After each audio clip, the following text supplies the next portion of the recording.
is going on, guys? Today I have the best center build for you in NBA 2K22. This is going to be a dominant center in the rec.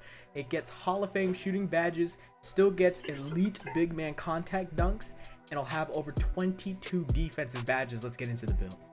All right, so at position, you're going to go center. Handedness doesn't really matter. Jersey number doesn't matter, but you know, one of my favorite numbers. Anywho, so normally, now this build is a glass cleaning lockdown, right? So normally when you think of a glass cleaning lockdown, you immediately think of this pie chart right here, just a pure red, a lot of weight built up into this band, 7 feet tall, does everything for you in the paint, right? Not using this pie chart. We're actually not using anything that is mostly red. We're going to be picking this pie chart right here, which is the mostly green with a little bit of red. Now when it comes to the physical pie charts, if you're making something for the park, you can go pure speed, minimum weight. Obviously this build is really popular in the park as poppers, but we're making something for the rec. It's going to be a little different. So we're going to go strength and vertical pie chart. Now we were able to finesse a lot of badges, which you're going to see in a second, but we're going to start with close shots. So close shots going to go to an 83. Driving layup, you're going to push up just 2 to 40. Max your driving dunk, standing dunk, and post hook, and that'll give you 12 finishing badges. Then we're going to go to shooting. Max your mid-range, your three-pointer, your post fade, and then add just 1 to free throw to bring it up to 18 shooting. Now, I understand there's a lot of people that don't do post moves with their big man, and they would rather have their free throw up higher, but I realistically have not had any trouble with the amount of free throw that I currently have on this build in the rec. As long as you have good timing with your free throw, you shouldn't miss. Now, the main weakness of this build is you get absolutely no playmaking, no pass accuracy, no post control, and you're probably thinking, well, if this build has a post fade, the post hook's really not that high enough to do anything with it. But if you have a post fade, wouldn't you want to upgrade your post control as well? Realistically, in the rec, I don't see a lot of people, and I, myself included, don't do a whole lot of post moves like post spins and drop steps and stuff like that. Or at least I haven't seen it a whole lot. I maybe saw one center doing drop steps, but I don't see the reason for have post control, because realistically with this build, you could just back down people to get your separation with like gold back down Punisher, because you'll have, I believe, 79 or 80 strength when this build is fully maxed out. So there's no reason to really add post moves. And then on defense, what we're going to do is we're going to max out your defensive rebound, your block, your interior defense, your steal, and then max out your offensive rebound to 80. This will get you 22 defensive badges, 1 playmaking, 18 shooting, and 12 finishing. Now, I upgraded the steal because on this build, even though the steal rating is only a 62, if you put silver interceptor on this build, you will be taking so many passes from lanes, because this build is so tall and so long that you'll be able to just get a lot of steals just from getting in the middle of passing lanes with silver interceptor and a 62 steal. So now you're probably seeing this build and you're like, yeah, this build is nice and all, but how the heck does this get big man contact dunks? So body type, I went with Burley. Height, you're gonna go 7 foot. Now weight, I'll get to the big man contact dunks in a second. I'm kind of fucking up the order here, but you know what? Listen, okay, this is like the 5th time I've tried doing this video. Just hold on with me here, okay? So we'll get to the big man contact dunks in a second. Weight, 243. Why 243? And I'll get to this in a second. Because when you max out the wingspan, 243 is the heaviest you can go to get sharp takeover. Now, if that's not something you give a damn about, max the weight out. You're more than welcome to do that. I maybe wouldn't max it out.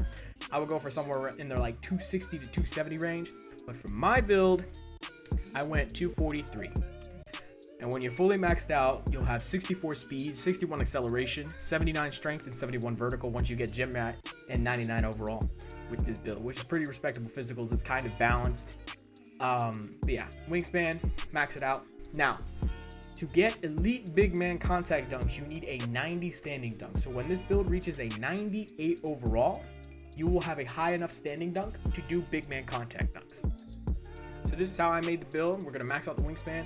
Again, like I stated, I picked sharp takeover, and then you get the name glass cleaning lockdown.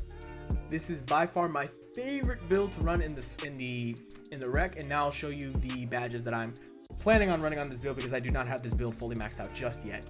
when I do, I will definitely start doing gameplay of that, because this is a very fun build to do in the rec, and it's not even maxed out. So what I would do, rise up, fast twitch, back down Punisher, probably posterize. If you're running with a team of not great shooters, I would put on putback boss, but realistically, if you're grabbing boards, you want to push it back out to your passer, so maybe you don't want to do that because you're not going to be really going for putbacks, so I wouldn't really recommend it. But yeah, no, these are the badges I recommend: fast twitch, rise up, posterizer, and back down Punisher with this build. You don't really need limitless takeoff. If you were to do this build for the park, put on limitless takeoff, because then you're probably going to be going minimum weight and you'll have a high enough driving dunk to get quick drops, which this build can if you minimize the weight. Even at 7 feet tall, it'll have high enough of a driving dunk to get quick drops. But yeah, no, these are the badges we're going for on finishing. For shooting, you absolutely want Sniper Hall of Fame, Hot Zone Hunter Hall of Fame, Fade Ace on Hall of Fame. And I believe what I would do is put Blinders on Hall of Fame and then Deadeye on Silver. If you don't want Fade Ace, let's say you're not going to be doing a whole lot in the post, max out Blinders and Deadeye, and then put Catch and Shoot on Silver. That's what I would probably do for finishing if you don't actually have an upgraded post fade. Now, when you're in the rec, I would say the most important thing is to have glue hands, because with this center on offense, you're either going to be setting screens and picking and popping, or picking and rolling. You can do that as well with this build, or you're going to be sitting in the corner to provide spacing to the floor. That's the main thing I do with this build, because the other center that we'll be running with, or the other big man we'll be running with, he'll normally set screens, and I'll just sit in the corner and just add a little bit extra spacing to the floor. So I'll put glue hands on to make sure I can catch that ball, shoot it, get it out, and hit a green with a 72 three-pointer. If you're not going to do that, I would put it on unpluckable, but I think the best thing to put it on is glue hands, or put it on bullet passer or break starter. Hopefully, when we know what the legend reward is, it includes getting extra playmaking badges, because then we could totally put glue hands, bullet passer, break starter, unpluckable, maybe even post playmaker, needle threader, who knows, right? Some combination between all of those. But right now, I would just go with bronze glue hands and just stick with it. Defensive badges: max out rebound chaser, max out rim protector, worm, intimidator on silver, max out pogo stick, put chase down artist on bronze. You don't need anything higher than bronze. Brick wall you can put on silver and get away with. Box probably just on silver, and then you can put this on silver as well. Interceptor, and then hustler I want to have higher than this. Put box on bronze, brick wall on bronze, because at least this is what I'm going to do, because I don't really set a lot of screens. I play with a lot of random, so normally the other big man will set screens. So realistically, I just need bronze, brick wall. But if I were to run a badge spread, this is how I would do it. We're gonna run 1, 2, 3, 4, 5 gold badges, 2 silver badges, and 3 bronze badges. Yeah, no, that is pretty much it for this video. I hope you enjoyed this video, and if you did, please leave a like and subscribe if you want to see more content like this, and hopefully I'll see you in the next video. Later.